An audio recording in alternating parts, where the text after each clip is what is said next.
Hi, everyone, and welcome to the Neil Haley Show. Again, you can go to my website, tolltutor.net, for more information. Twitter, Tolltutor, Neil S. Haley, Facebook, LinkedIn, Neil Haley, Instagram, Tolltutor, Pinterest, Neil Haley, and Google+, and also on Periscope at TotalTutor.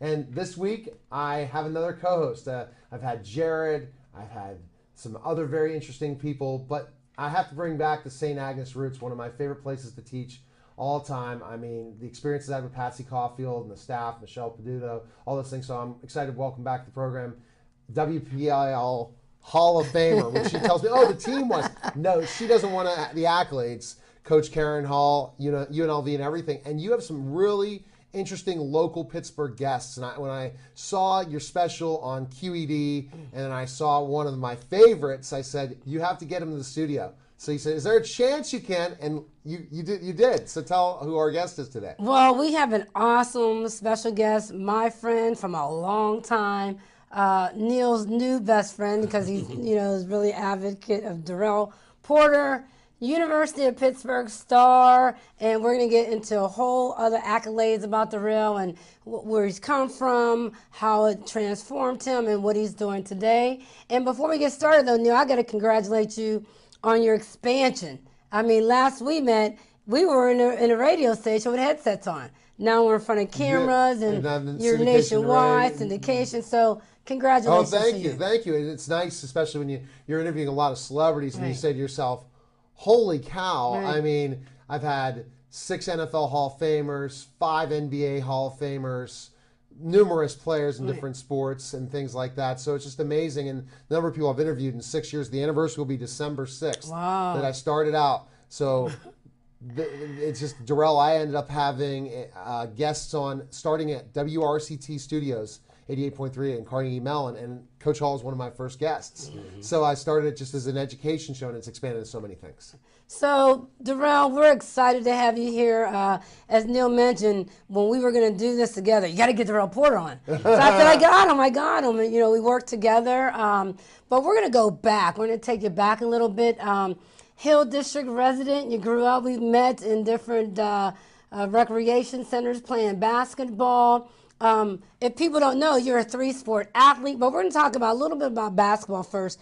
So can you talk about, say, your humble beginnings? How did basketball begin to shape you as a youngster? Well, basically, basketball gave me an opportunity to stay out of trouble.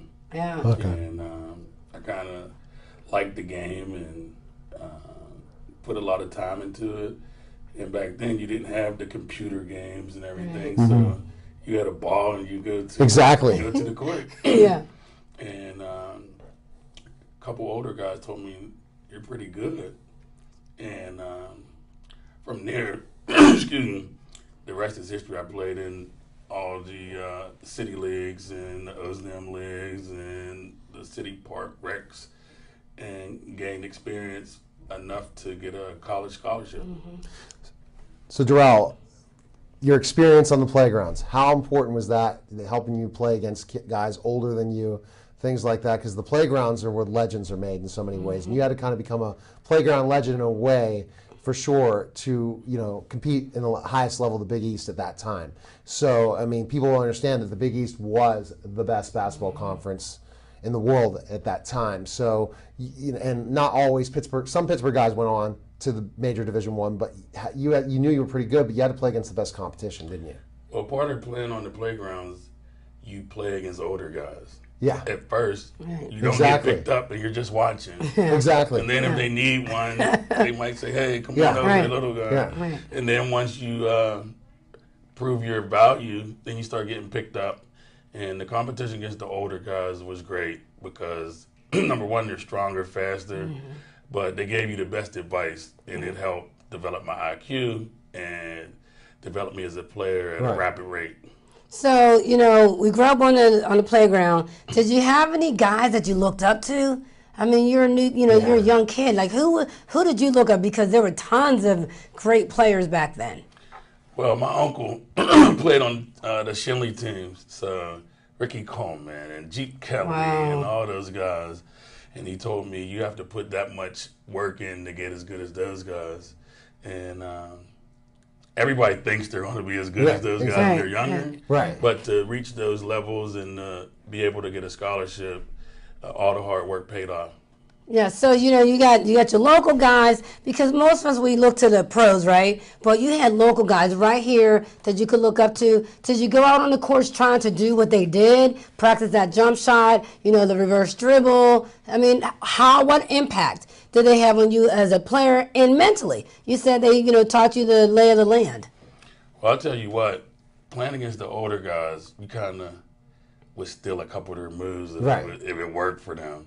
So I was able to combine some of the moves that Puffy Kennedy did, and G.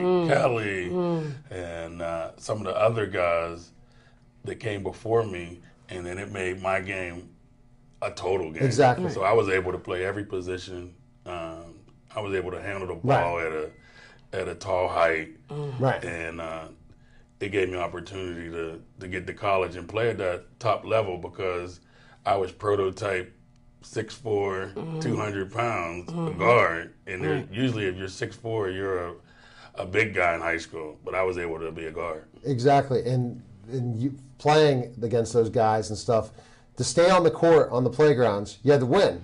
You had to win. Yeah. So they want you to first pick you to run with that team, but you want to stay on that court. So, for example, playing in the Hill or on the playgrounds at Reisenstein, you wanted to stay on that court. You had to stay on the court because if you lost, it was maybe another hour. Yeah, exactly. An hour and a half. Exactly. And they would play till 11, 11:30, 12 o'clock at night. When the lights went out. Exactly. So it really gave me an opportunity to stay out of trouble. It gave me something positive to do. And really, growing up in the Hill District, I didn't know that it was not one of the better neighborhoods because all the things I did were positive. So you have you're living in the Hill, and then so between beginning high school and that summer beginning high school, you had Ozanam. Right. So you play Ozanam, and then you end up at Perry. Put those two together during this time. Well, I was part of the Ozanam Clinic, and what's the Ozanam Clinic? The Ozanam Clinic is development, and you work on skills. And Coach Franklin from Perry was the guy who ran the clinic at the time when I was coming up, and just building a relationship with somebody who pushed you, who told you were capable of doing some things, and before you know it, 3-4 years later, he went from being assistant coach at Brashear to the head coach at Perry, and I followed him. Okay. So those relationships that you build and the trust that you build with people who giving their time and telling you the proper way to do things, it built a relationship for a lifetime. So he became a mentor. Would you say he became a mentor for you Big time at that mentor. Time? Big time mentor, and actually he was a role model. Okay. He was educated. He preached, get your schoolwork done, and then he also told you about there's players all over the country. So if you're the best player in Pittsburgh, that means nothing. You're competing against the whole world. So with him giving you that insight, and then he played in college, you knew what he was saying was the right things. And playing in high school at Perry, did you play in AAU leagues and teams and stuff? You said Ozanam was one of them, and you traveled kind of like Coach Hall did, right? Yes. Well, Ozanam was the only AAU program at that time. Really? Okay. So everybody from Western PA tried out for the Ozanam team, and I was lucky enough to make the Ozanam team. He's being modest. He was a talented player. I was a talented player, but you're competing against guys older than you because back then AAU was only on odd numbers for the guys. Right. So it was 15 under, 17 under, 13 under. So when you're 12, you're playing against older guys. Right. When you move up to 15 under, you're 14, you're playing against older guys. Exactly. So it was real competitive, and those battles at Reisenstein kind of defined you because if you could compete there, you could compete anywhere. Yes. That improved my game for being this uncoordinated big guy. Then you go and play against these guys, and then they say, hey, big guy, and the game's different.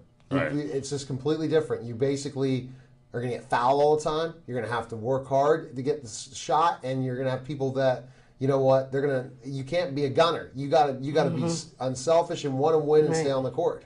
Well, that was one of my best qualities, is being unselfish and I could get just as much enjoyment off of getting an assist and score. Exactly. So I would make the right play. And when I was younger, the older guys liked me because they wanted to shoot all the time, and I would pass. Yeah. Okay, so you're one of the best players basically in Western Pennsylvania in the City League. You're at Perry. But you also started throwing that football. And then you start hitting some home runs with baseball. So you got basketball, football, and then baseball. Wow. Okay, so how are you combining all that with your academics, and then how did basketball emerge as the one that you enjoyed life with? Well, basically, to stay busy, you played all sports. And maybe in the morning we played baseball, in the afternoon we played football, in the evening we played basketball, or whatever order would be. But those were our entertainment. And you built the craft, and you tried to emulate what you saw on television. So if it was football, we were running the wishbone, or faking the pitch to Tony Dorsett, or you throw the pass that Dan Marino was throwing, and you kind of tried to be a copycat of all the good things. Right. Yeah. And when I was younger, my favorite basketball player was Magic Johnson. Ah, nice. So I tried smart. to have my game be real similar to his. So he would throw the nice passes. He was tall, he could dribble. So that showed me that I could be a guard.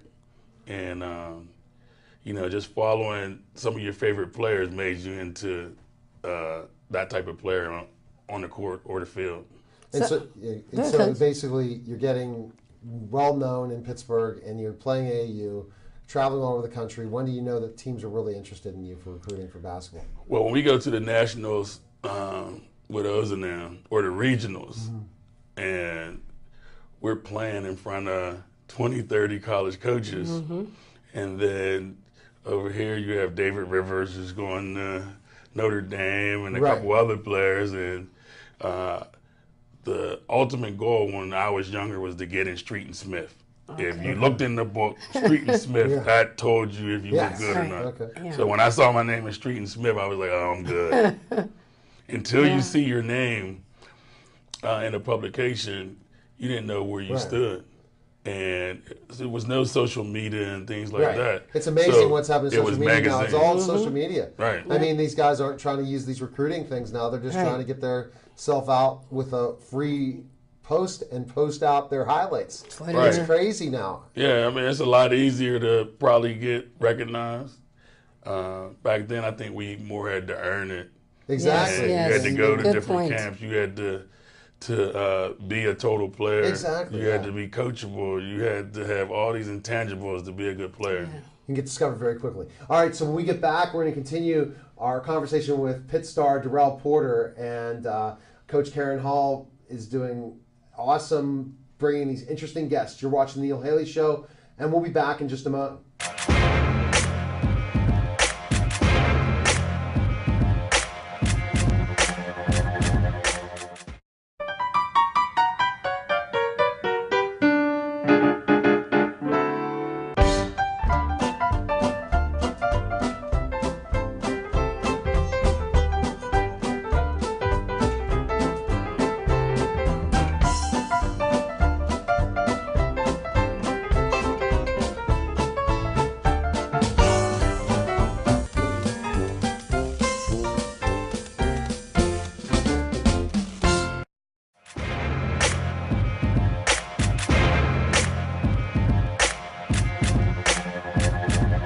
Back to the Neil Haley Show on the Toll Education Network. TollTutor.net for more information. Twitter, TollTutor, Neil S. Haley, Facebook. LinkedIn, Neil Haley, Instagram, TollTutor, Pinterest, Neil Haley, Google+, and also on Periscope at Total Tutor. And I'm with Coach Karen Hall and Darelle Porter. And Coach Karen, I know that you're telling the story of Darelle Porter. And again, now it's time for him to get recruited by schools. So, and you know the story well, right? I do know a story, but I want Darelle to share. We know where you ended up, but take us from end of high school into recruitment. Okay, so I'm in high school, and I'm getting recruited heavily in two sports. Like I said, basketball was my first true love. So the interest I was getting in football, everybody else thought, oh, you should play football. Right. And I was nice and entertaining it, but back of my mind, I was like, I'm going to go to school for basketball. Okay. So when the college coaches start sending material and asking you to come visit campus, you only get 5 visits. Okay. So you want to use your visits to determine what you would like. So one of the schools I decided to go visit was UNLV. Really? Oh, yeah. And part of the reason I wanted to visit UNLV is because Karen played a few years ahead of me. Oh, my. And you look up to people who do successful Well, things. thank you. So she was a point guard. I wanted to be a point guard. She was a leader. I wanted to be a leader. And when I was out there, I probably spent more time with her than with the players because you just want to feel comfortable somewhere. And the first thing she said is, no matter where you go, you better get your education. So for the males, not the females, a lot of people were like, oh, if you go to UNLV, they don't graduate a lot. It's like a lot of negative recruiting. But when you go out there to see the campus and talk to somebody who's there, then you get to see the truth. Right. And it was very beautiful, real nice campus. And if it was up to everybody else, I would have probably went to UNLV. Well, why didn't you? Well, it was a choice between UNLV, Pitt, Providence, Marquette, and West Virginia. But then when you want to stay home, and you want your family to come see you play, they're not going to see you play much. And you make decisions based on that. Yeah. And at the time, UNLV had entirely Pittsburgh staff. Yeah. Gergerich was out there. Yeah. Keith Starr was out there. Mel Bennett was out there. Cleveland Edwards was out there. So all of my dad's friends from when he was growing up were all in UNLV. So it was almost like family. He's going there. But at the end of the day, Pitt kind of was in the Big East. They were a rising program, and they finally met the criteria or the level that UNLV was on. So it was easier for me to stay home instead of leave to go. And be a legend in Pittsburgh and know that Pittsburgh was your home and that it continues to be to play at the University of Pittsburgh. Well, a lot of the things that people don't consider now is, oh, you have a phone bill. If I could stay at home, I won't have a phone bill. Oh, I could go home and get my clothes washed. I could go get a home-cooked meal. Right. So Calipari kind of used all the things that he tried to reinforce all the things that staying at home would be the beneficial to me. Oh, wow. So Coach Cal was an assistant at Pitt. He was coach. He said, do you want to eat at home the food you used to eat, or do you want to go out to like Burger King, give you away? So some of those things play on a 17-year-old kid's thinking, and basically I figured with all the great schools that were recruiting me, I couldn't go wrong nowhere. So you play with some pretty good players. Can you talk about some of the players you played with, the impact they had on you, and then give us a little bit into your college educational side of it? Right. Well, first of all, I played with a lot of NBA players. The Big East was the best conference in the world back then, and we had first-round draft picks on our team. We had Charles Smith, Jerome Lang, Demetrius Gordon. I played with Brian Shorter, Bobby Martin, Jason Matthews, Darren Morningstar, Sean Miller. Like the list goes on and on. We had a really good team.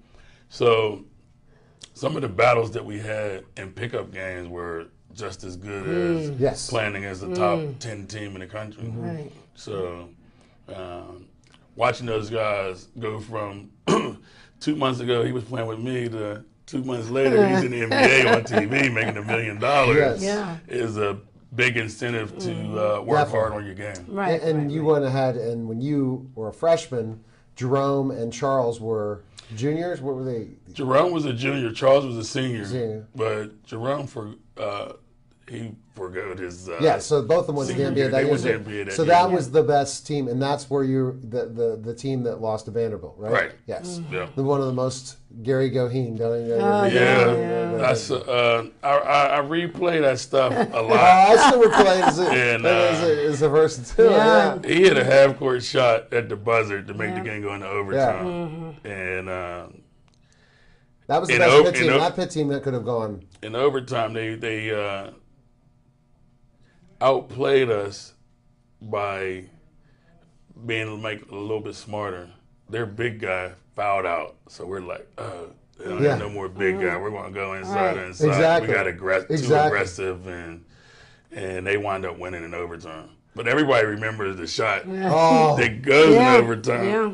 We didn't lose on the shot that was made to send it in overtime. We but lost in overtime. that killed it all. But I mean, that team.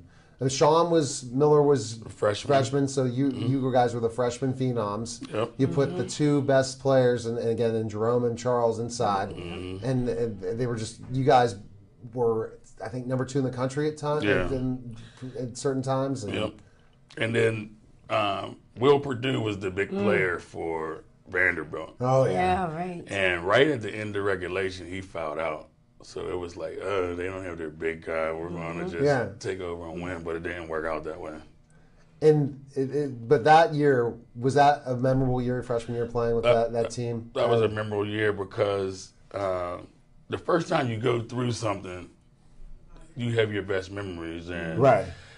one of my most treasured moments is I was in the New York Times after we beat Syracuse. Okay. And the caption has, Pitt freshman Darelle Porter, my hands are up like this, Yeah. wins Big East championship. So Right. when I was getting recruited, those were some of the things that were told to me, like, don't you want to play for a championship?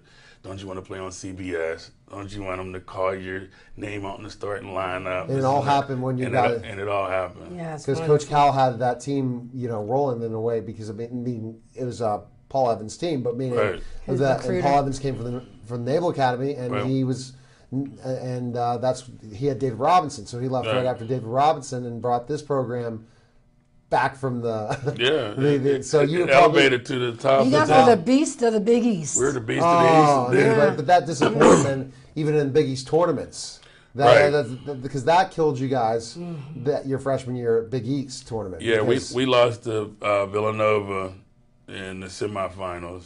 Yeah. And they hit a lot of outside shots. Polanski, I think.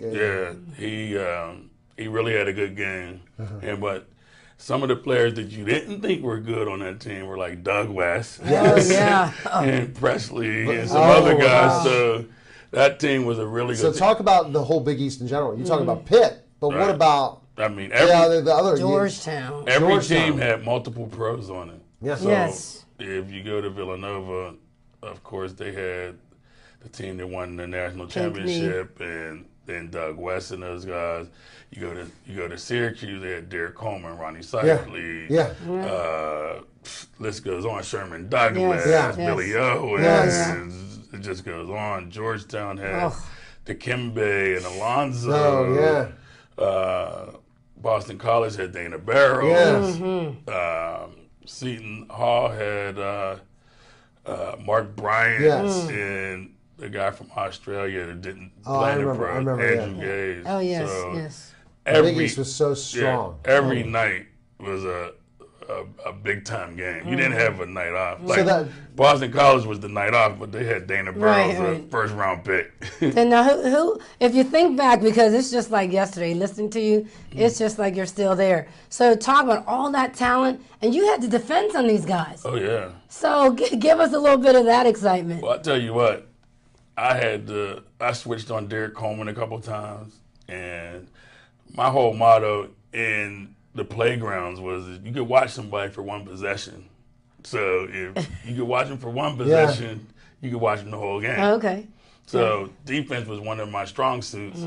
So no matter what the matchup was, if I was watching 5'3" Pookie Wellington from Seton Hall, I was okay. If I was guarding 6'9" Livingston Chapman from Florida, I was versatile enough, and my mentality was I could guard anybody for one possession. What's amazing is the time, and Darelle, we'll have to set up a phoner for part 2 of the interview with Coach Hall, because there's so much more to talk about because of, again, what you're doing for Ozanam now. Yeah. Where's the best place we can find information on you, Darelle? Where can we go? We can go to www.ozanamprogram.org, and our website's there.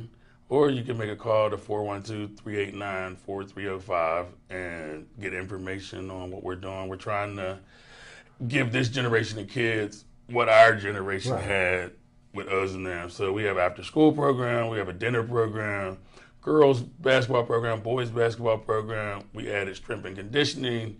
We added SAT prep. So we're doing a lot of different things to help this generation have some success.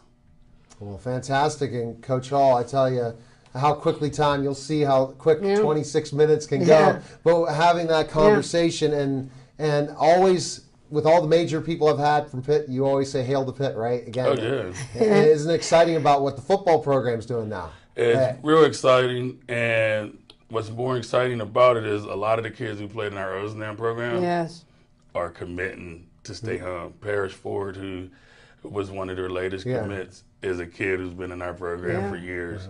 So it's nice to see the kids stay home. Exactly. So hail to Pitt, right? Hail to Pitt. Hail to Pitt. Executive Director. Coach Hall was about to say hail to Pitt, but I can hail to Pitt. I could do that all day long, and the hashtag H2P. That's awesome. That's how Al Narduzzi's got that rolling. All this social media. But we got to get the basketball back. And I'm not happy about 10th place. So we'll have to see what happens to resurrect the program. Well, hopefully they'll do a lot better this year. And injuries kill them, and different. And if they can stay healthy, I think that they'll be able to compete with everybody. But they're not deep enough now to get 3-4 injuries and still be able to compete. It's very hard for Big East schools to become ACC. It's a different environment, different recruiting, different players to look at. All right. Well, again, that was the Neil Haley Show. Take care, guys. And next week, another exciting guest. Take care, everyone.